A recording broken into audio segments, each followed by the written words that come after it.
El tabac, l'alcohol, els derivats del cannabis, és a dir, els porros, són les drogues més consumides pels nois i noies adolescents. Molts d'ells i elles, però, també han fet consums d'altres drogues, com pot ser els hipnosedants, les drogues de síntesi, la cocaïna. És l'adolescència la porta d'entrada al consum o al policonsum de drogues? L'Oficina de les Nacions Unides ens informa que, majoritàriament, les persones adultes que demanen tractament per al seu consum de drogues l'han iniciat en l'adolescència. És, doncs, l'adolescència una etapa d'alt risc. Per què? Perquè els adolescents es troben en una fase de creixement, de maduració neurobiològica i de formació de la seva personalitat. En molts casos, el consum iniciat en aquesta època augmentarà en etapes posteriors.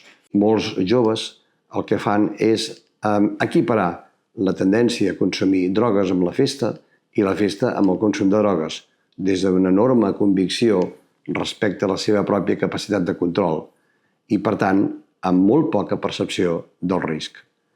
Per què els adolescents i joves policonsumeixen drogues? Doncs, en primer lloc, perquè són accessibles i després per elements tan claus com, per exemple, la pròpia curiositat.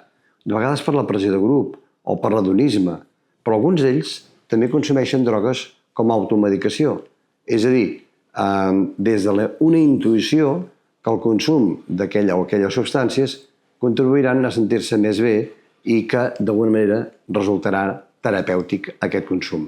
Clar, és fonamental poder entendre per què un noi o una noia consumeix substàncies. Quines són les causes que contribueixen a que un adolescent, complementàriament a l'addicció, no pugui deixar de policonsumir altres substàncies?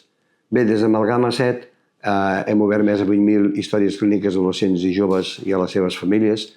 3 de cada 4 són nois i noies que han fet un ús o un abús de substàncies psicoactives i en aquest sentit hem anat desenvolupant un programa d'orientació diagnòstica per poder precisar molt quines són les causes d'aquests consums, si hi ha alguna patologia associada, i a la vegada també hem desenvolupat una xarxa assistencial formada per centres de consultes externes, tant urbans, en aquest cas tant a Madrid com a Barcelona, centres de dia i centres residencials, tant rurals com urbans, que anomenem escoles terapèutiques.